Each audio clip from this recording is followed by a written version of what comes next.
बैठक है, इससे घाटा किसको होगा ज़्यादा? महागठबंधन को नुकसान पहुंचेगा। वो तेजस्वी को कमज़ोर करने की कोशिश हो रही है यहाँ पे और कांग्रेस को पहले की तरह मजबूत करने की। एनडीए के पास तो ब्रह्मास्त्र है। ब्रह्मास्त्र कैसे है? तो मोदी, नीतीश, दो ऐसे मतलब शस्त्र कहिए एनडीए के पास है। फिलहाल जिसका तोड़ नहीं है इनके पास। बिल्कुल तोड़ नहीं है। कहीं के नहीं रहे तेज प्रताप। जो बात है, न पार्टी न परिवार, बेदखल। अब तो कसम भी उन्होंने खा ली है। रिंकू सिंह जो है इतना काम किए हैं, कोई गली सड़क बाकी नहीं है। सीट बंटवारा हुआ नहीं, लेकिन प्रत्याशियों पर माथापच्ची जो है चिराग पासवान की पार्टी में शुरू है। तेज प्रताप यादव गर्म हो गए हैं चिराग पासवान पे, समझिए। तो बड़ी चाहत है, तो बड़ी चाहत जो है नीतीश कुमार पूरी होने देंगे। मतलब जदयू पुराना घाव तो अभी भी उनको याद ही है, एकदम पुराना घाव कि ऐसा जख्म है कि मत पूछिए, नासूर बना हुआ है। अशोक चौधरी के इस नोटिस के बाद प्रशांत किशोर बैकफुट पे आएंगे। किसी भी हाल में कह रहे हैं कि हम जीतने नहीं देंगे। अब समझिए कितना दमखम वाली बात कर रहे हैं। पनोरमा ग्रुप, जो सोचता है वो करता है। नमस्कार, खबरें विथ न्यूज हार्ट देख रहे हैं आप। मैं हूं आपके साथ अश्विनी सिंह। देखिए, आज का जो दिन है वो बिहार की राजनीति के लिए बड़ा ही खास है, क्योंकि बिहार में पहली बार कांग्रेस CWC यानी कांग्रेस वर्किंग कमेटी की बैठक होने जा रही है। और कहा जा रहा है कि कांग्रेस के इतिहास में यह पहली बैठक है CWC की बिहार में, और जगह जो चुना गया है वो भी बहुत खास है। और क्यों चुना गया है, इसके लिए हमारे साथ मौजूद हैं न्यूज हार्ट के सीनियर एसोसिएट एडिटर चंदन सर। वो इस पर विस्तार से आपको बताएंगे। बहुत बहुत स्वागत है सर। धन्यवाद अश्विनी जी। सर, आज कांग्रेस कमेटी की बैठक है 10 बजे से। सभी नेता, लगभग नेता पहुंच चुके हैं। कुछ तो कल ही पहुंच गए और कुछ आज अभी पहुंच रहे हैं और आ चुके हैं और पहुंचने वाले हैं। और आज की जो बैठक है ये बिहार में पहली बार कांग्रेस कोई CWC की बैठक है। और पहली बार ये बैठक कांग्रेस बिहार में क्यों कर रही है, इसके पीछे की राजनीतिक वजह क्या हो सकती है? क्या बिहार में कांग्रेस बिहार का जो यह चुनाव है उसको संजीवनी के रूप में देख रही है? देखिए अश्विनी जी, क्या है कि आज़ादी से पहले इस तरह की मीटिंग हुई है कांग्रेस की, मतलब बिहार में। और आज़ादी के बाद कहिए कि पहली बार, और ये बड़ी मीटिंग है। और बड़ी मीटिंग का मतलब ये है कि 170 से ज़्यादा जो कांग्रेस के नेता हैं, टॉप लीडरशिप जिनको कहिए, जो अलग अलग राज्यों में जिनकी बड़ी भूमिका है, जिसमें मुख्यमंत्री भी हैं, उनके नीचे के प्रदेश अध्यक्ष हैं, और भी जो ये है सोनिया गांधी आ रही हैं, मल्लिकार्जुन खड़गे तो कल ही पहुंच गए, और कुछ ही देर में राहुल गांधी भी पहुंचने वाले हैं, प्रियंका गांधी आने वाली हैं। तो ऐसी शख्सियतें यहाँ इस मीटिंग में शिरकत करेंगे। तो इसका एकदम सीधा सीधा ये है, मतलब है कि आखिर क्या हो गया कांग्रेस को कि इतनी बड़ी मीटिंग और वह भी बिहार में रख दी गई। तो देखिए, कांग्रेस के अभी 2-3 तरह के शो होंगे बिहार में। एक शो दर्शक देख ही चुके हैं, बिहार के लोग जान ही चुके हैं। राहुल गांधी की जो यात्रा निकली, वोटर अधिकार यात्रा, तो फर्स्ट शो वो था। किनका? तो राहुल गांधी का या कांग्रेस का शो का ही है।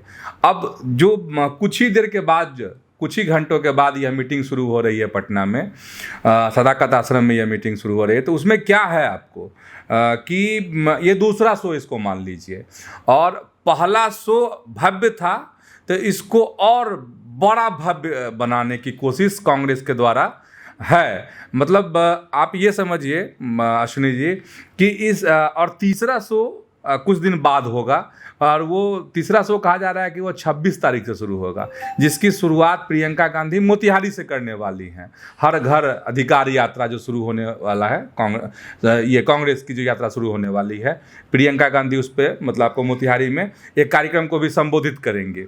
तो ये 3-4 शो ऐसे हैं जो अभी देखने को मिलेंगे। तो दूसरा शो आज, दूसरा शो का मतलब ये है कि आखिर ऐसी वजह क्या थी, नहीं सबके मन में है, आम लोगों के मन में भी है कि आखिर क्या वजह थी कि इतनी बड़ी मीटिंग जो है बिहार में। इसके पीछे वजह एकदम स्पष्ट है, वो है बिहार का चुनाव, जो विधानसभा का चुनाव है, जो एकदम सर पर है बैठा हुआ चुनाव।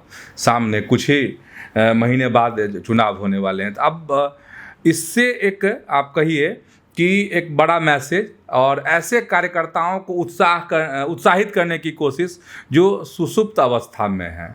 मतलब सुषुप्त अवस्था का मतलब ये है यहाँ पर सियासी रूप से कि कांग्रेस में ऐसे बहुत कार्यकर्ता हैं जो मौका देख रहे हैं कि अगर कांग्रेस उस मोड में आए तो एकदम जो है भीड़ करके लड़ाई लड़ी जाए।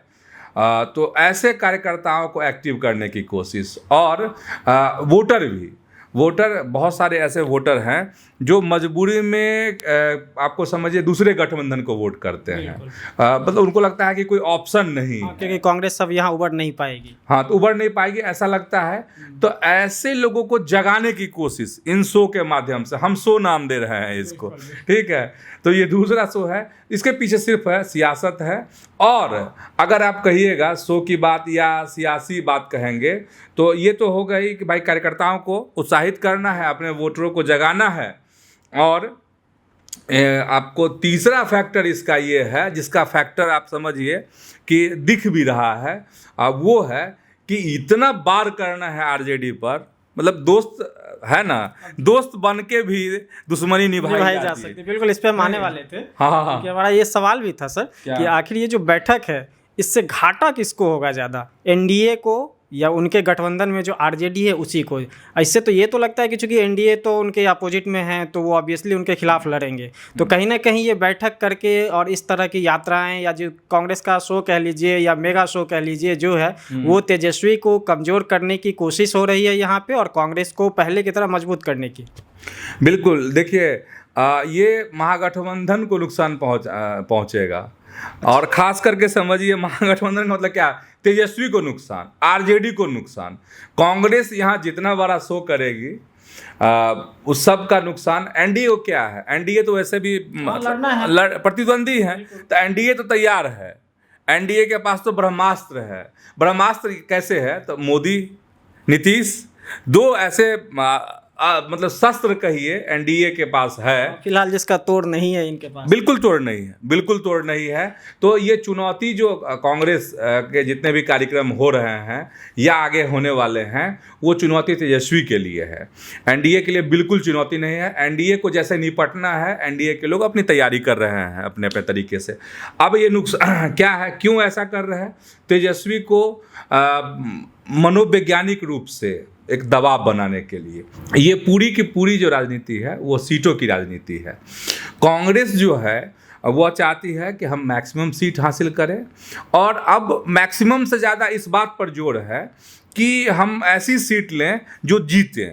क्योंकि कांग्रेस का ये आरोप है कि पिछले दफ़े जो आरजेडी ने सीटें दी कांग्रेस को, वो हारने वाली सीटें थे। हाँ, इसलिए 70 पे लड़े और 19 ही जीते।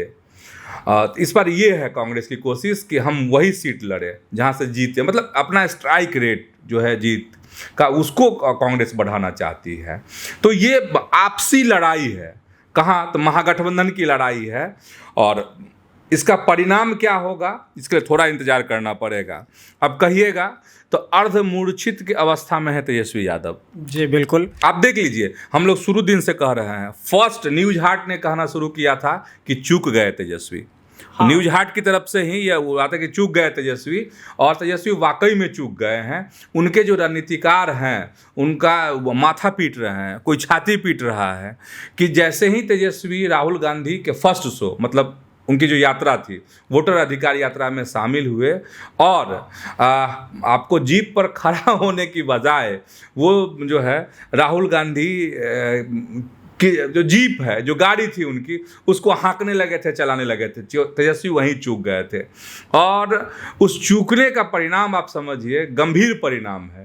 कांग्रेस एकदम लगातार लीड लेना शुरू कर दी। वहीं से एक तस्वीर से समझिए महागठबंधन की पूरी राजनीति जो सियासत है उल्टी दिशा में चलने लगी। और तेजस्वी हालांकि मेकअप करने की कोशिश उन्होंने की, दोबारा यात्रा निकाली अकेले, तो इसका फिर एक अलग मैसेज चला गया, एक अलग मैसेज चला गया। बिल्कुल, उससे ये चला गया कि वो अपने आप को फिर वापस मजबूत करने की कोशिश कर रहे हैं, लेकिन वो बात नहीं हुई। अगर राहुल गांधी के पैरेलल तेजस्वी यादव खड़ा रहते, अरे भाई राहुल गांधी बाय बाय टाटा कर रहे थे जीप पर से, गाड़ी पर से, तो तेजस्वी भी ये करते ना, बाय बाय जनता को टाटा, माने अभिनंदन करते, स्वागत करते। तो वो तो किए नहीं, वो तो ड्राइवर बन गए राहुल गांधी के। तो ये नुकसान, और ये नुकसान देखिए, अभी बहुत लोग मजाक में इसको ले रहे होंगे, ये मतलब मानसिक लड़ाई है, और मानसिक लड़ाई आरजेडी पहले ही हार चुकी है। इसको मानना पड़ेगा, अभी नहीं मानेंगे तो चुनाव बाद मान लीजिएगा, लेकिन मानना पड़ेगा। मानसिक ये असर इतना है कि बहुत गहरा असर है आरजेडी पर, बहुत गहरा असर है।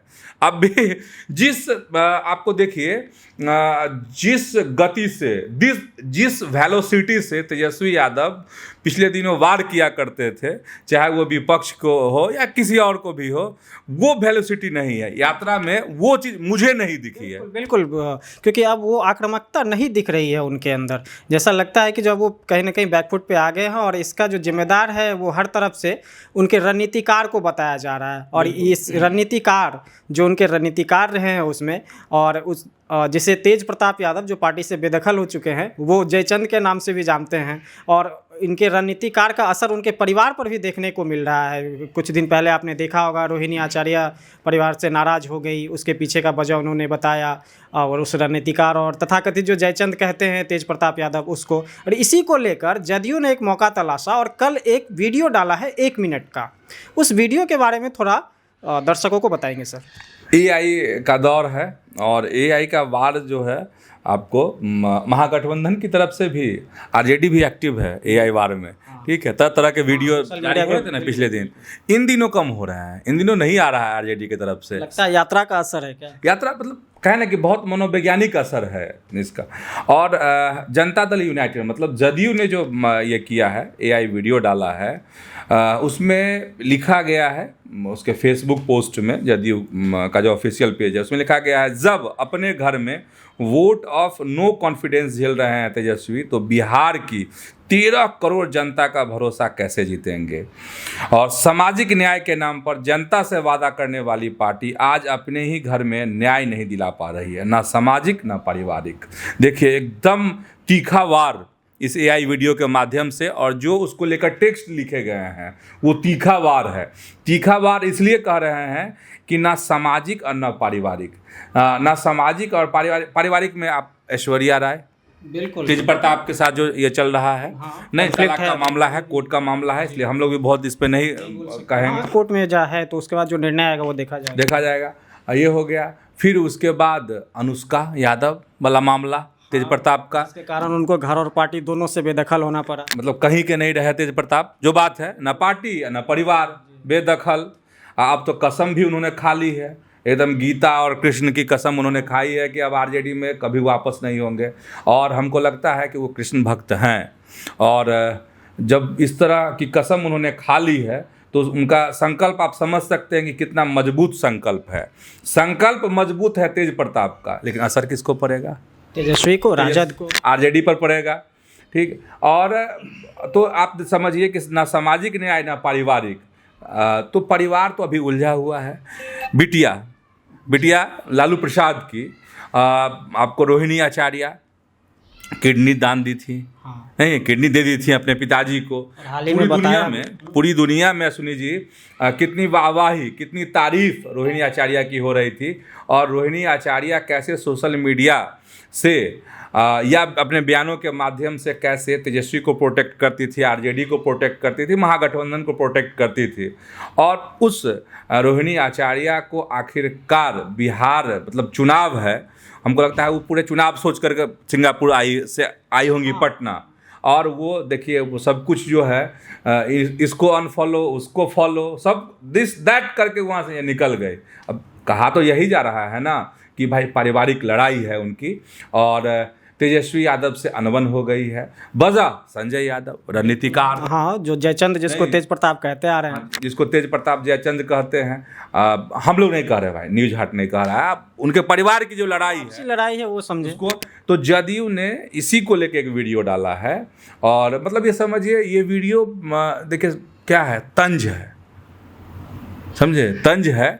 और इस वीडियो के माध्यम से बताया जा रहा है कि लालू प्रसाद जो हैं अब निष्प्रभावी हो गए हैं। बिल्कुल, उनकी एक भी नहीं चलती है उनके घर में। हाँ, अब ये वीडियो यही कह रहा है, और ये पोस्ट यही कह रहा है कि जो हैं वो तेजस्वी हैं, और तेजस्वी जो हैं अब अकेले पड़ चुके हैं, उनके आगे पीछे परिवार नहीं है। वो सिर्फ संजय की सुनते हैं। हाँ ठीक है, सुनने की बात तो अलग है लेकिन वो दिखाया जा रहा है कि ये किसी को न्याय नहीं हो रहा है, ना भाई को ना बहन को, किसी को न्याय जो है तेजस्वी नहीं दे रहे हैं। मतलब जनता को आगाह की जा रही है इस बात से कि कभी भी भरोसा मत कीजिएगा लालू परिवार पर, तेजस्वी यादव पर, आरजेडी पर। ठीक है सर, अब आगे चलते हैं। कल मुख्यमंत्री नीतीश कुमार चंपारण दौरे पे थे। उन्होंने पूर्वी चंपारण और पश्चिमी चंपारण दोनों जगह पे विजिट किया और कई सारे घोषणाएं भी की, जो सरकारी घोषणाएं थी, और एनडीए का कार्यकर्ता सम्मेलन जो चल रहा है उसमें भी वो कई जगह गए और बड़ी अपने हिसाब से कि जो एनडीए को जिताने के लिए और कार्यकर्ताओं में जोश भरने के लिए बहुत अच्छा भाषण वगैरह भी दिया। और उसी दौरान वो वाल्मीकि नगर पहुँचे। जो वाल्मीकि नगर से जो विधायक हैं रिंकू सिंह, आप सर वहाँ गए हैं, वाल्मीकि नगर पूरा घूमे हैं, आपको क्या लगता है नीतीश कुमार रिंकू सिंह के काम से खुश हैं और वाल्मीकि नगर की जनता वापस रिंकू सिंह पर भरोसा जताएगी? बिल्कुल। देखिए, रिंकू सिंह का ये जलवा वहाँ दिखा कि आपको जो विपक्ष से कौन उम्मीदवार होगा किसी को समझ में नहीं आ रहा है। ना एक बैनर, ना पोस्टर। बैनर पोस्टर तो मान लीजिए आगे की बात हो गई, लोगों में चर्चा ही नहीं। मतलब निर्विरोध वाली स्थिति हो गई है। निर्विरोध, कोई ना कोई तो चुनाव वहाँ से लड़ेंगे जो भी हो, लेकिन वहाँ से महागठबंधन को, आरजेडी को, या मान लीजिए कांग्रेस, आरजेडी ही मान के चलिए कि आरजेडी अपना प्रत्याशी वहाँ से देगी, तो समझ में नहीं आ रहा है कि किसको उतारा है। माने रिंकू सिंह एक समझिए कि चट्टान है वहाँ पर, और रिंकू सिंह पहली बार निर्दलीय जीते थे। ठीक है, इसका फिर जदयू में आए, फिर जदयू से चुनाव जीते, और रिंकू सिंह का एकदम गजब का जलवा है। एक नहीं बोलते हैं कि एंटी इनकम्बेंसी, क्योंकि 2 बार विधायक रह गए, वो नहीं, लोकप्रियता बढ़ रही है।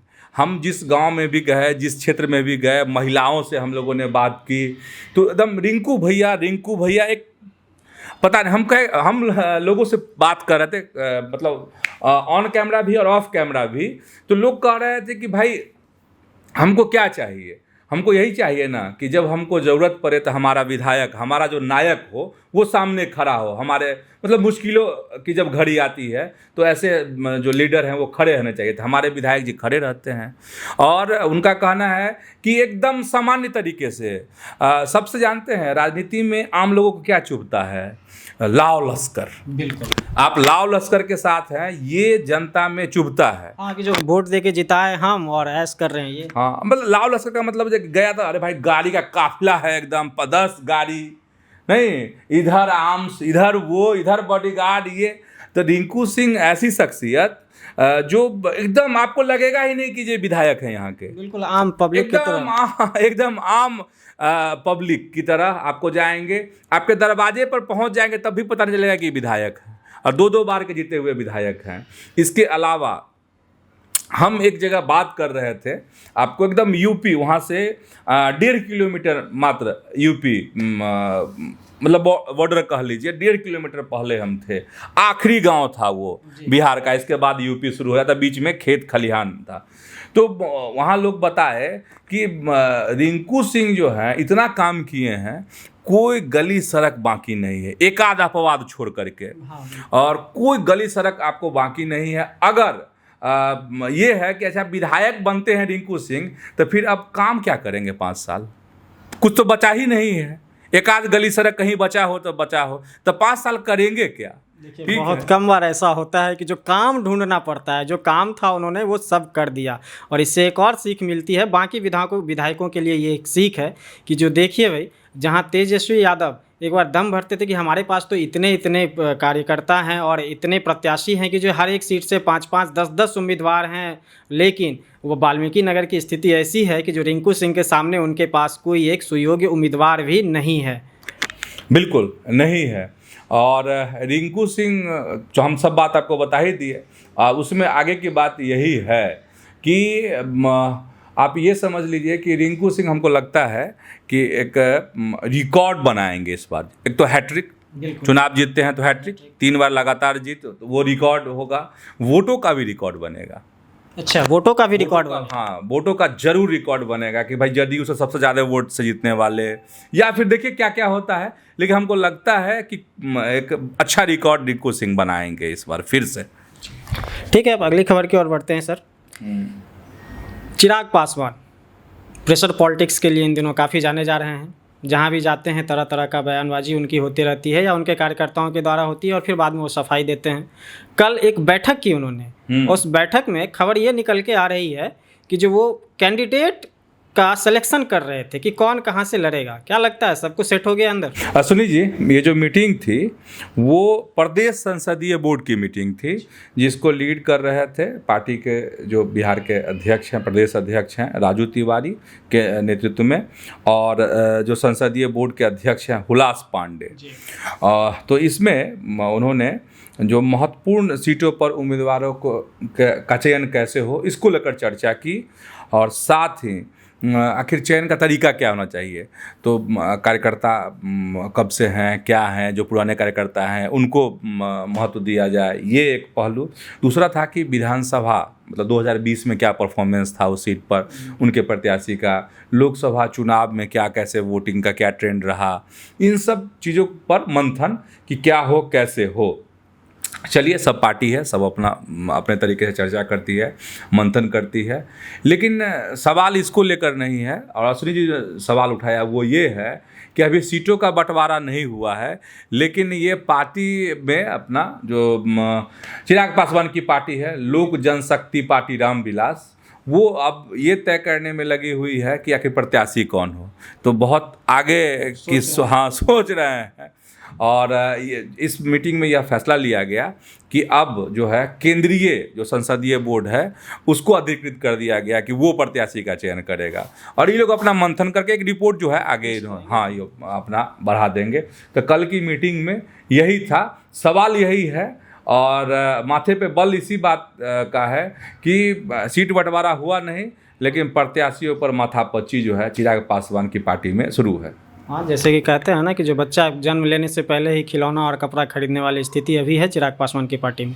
चिराग पासवान का जिक्र कर रहे थे सर, तो इसी बीच तेज प्रताप यादव गर्म हो गए हैं चिराग पासवान पे, और उन्होंने खुलेआम चुनौती दे दी है। अगर दम है तो एनडीए से अलग होकर चिराग पासवान चुनाव लड़कर दिखाएं, तब न समझेंगे। क्या है सर पूरा मामला? देखिए, पूरा मामला ये है कि कई दफ़े नहीं आता है कि हम सभी सीटों पे तैयारी कर रहे हैं, हर सीट पे जो है समझिए चिराग पासवान हैं, तो वही ललकारा है तेज प्रताप ने किसको, तो चिराग पासवान को, और कहा है कि अगर दम है, ताकत है तो 243 सीट पर आप लड़िए, मतलब अकेले चुनाव लड़के दिखा दीजिए। और लोजपा का जब रामविलास पासवान थे तब भी, और अब भी, अब 2020 में भी ये मतलब 243 सीट पर इनकी पार्टी, चिराग पासवान की पार्टी जो है कभी चुनाव नहीं लड़ी है, इतिहास यही है। तो ललकार रहे हैं।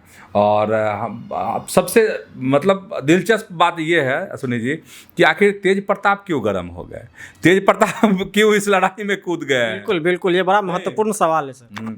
तो तेज प्रताप तो तेज है ना, कहाँ किस मुद्दे में कूद जाए ये कहना मुश्किल है, ये कहना मुश्किल है, लेकिन तेज प्रताप कह रहे हैं।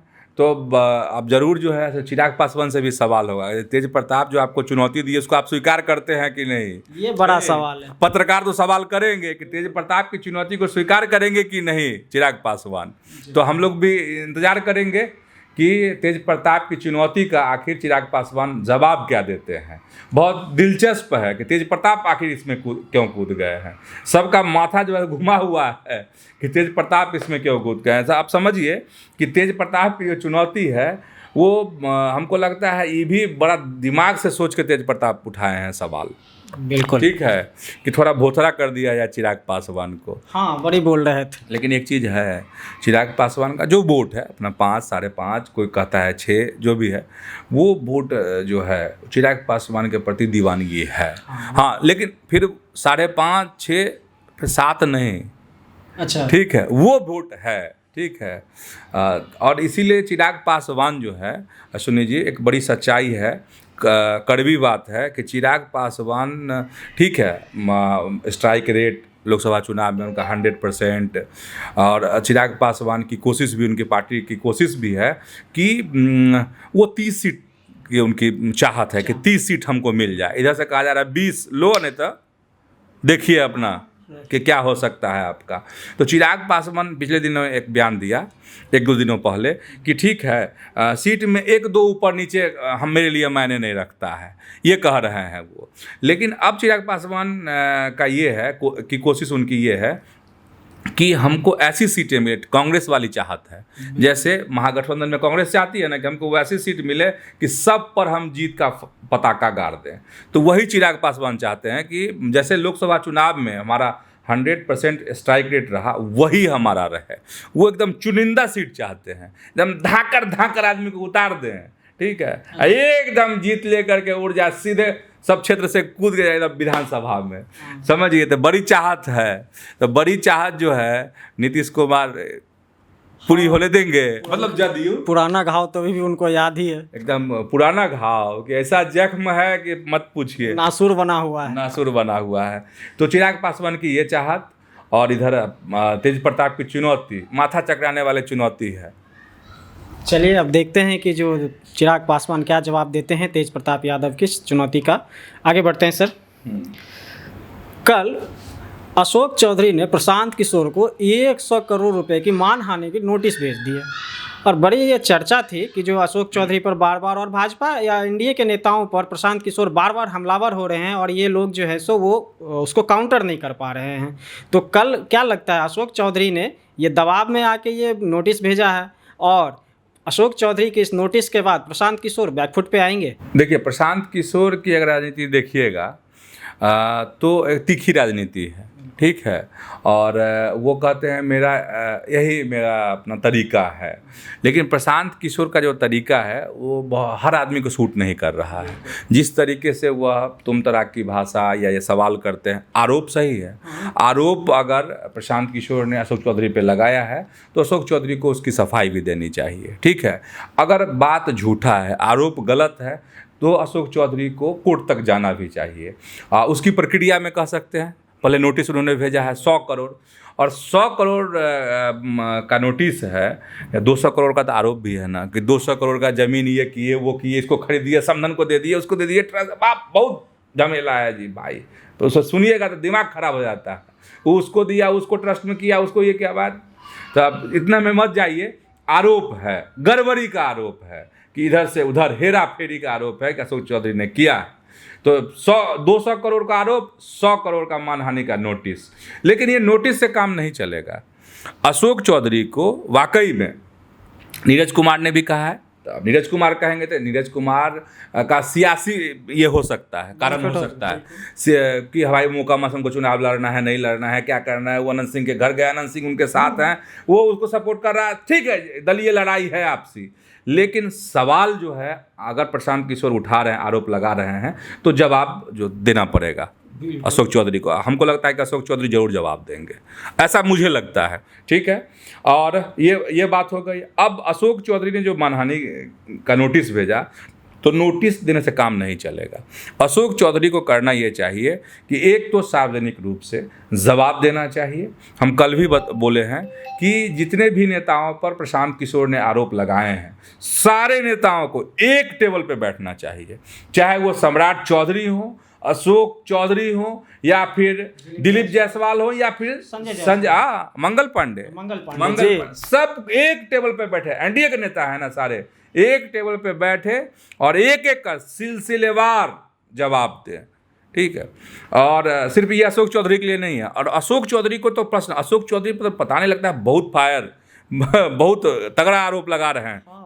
अशोक चौधरी को करना यही चाहिए था कि एकदम कोर्ट में केस करना चाहिए। सिर्फ नोटिस आइए, इससे नहीं होगा। हाँ, इतना गंभीर आरोप के बाद तो अगर आरोप गलत है तो वैसे अशोक चौधरी ने कहा भी है कि हमको दीजिए, इसका ठोस सबूत दीजिए, क्या हमने हेरा फेरी की है, हमने गड़बड़ी की है, ये की है। वो तो कह रहा है कि हम इनकम टैक्स भरते हैं, सब कुछ करते हैं, जो भी कानूनी चीज़ें होती है हम वो करते हैं, उसी के दायरे में सब कुछ। हमने ज़मीन खरीदी है, ट्रस्ट ने ज़मीन खरीदी है, जमीन ट्रस्ट के से हमसे पैसा मांगा गया, हमने पैसे दिए ट्रस्ट को, ठीक है, और वो प्रमाण है, हम टैक्स पे करते हैं उन पैसों का। तो ये अशोक चौधरी का है। अब एक और है, अगर इन चुनौती को ये लोग स्वीकार नहीं करेंगे चाहे अशोक चौधरी हो या एनडीए के अन्य नेता हो जिन पर आरोप लगे हैं, तो इसका नुकसान उठाना पड़ेगा। बिल्कुल, एनडीए मतलब बीजेपी को भी और जदयू को भी उठाना पड़ेगा। सर, आरा के पूर्व सांसद और भाजपा के कद्दावर नेता आरके सिंह पूरा फायर हैं एनडीए के नेताओं पे।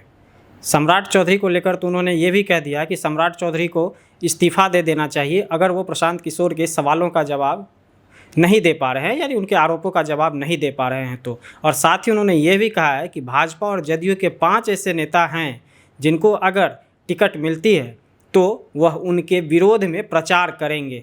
क्या बात है, आखिर क्यों इतना गरमाए हुए हैं आरके सिंह?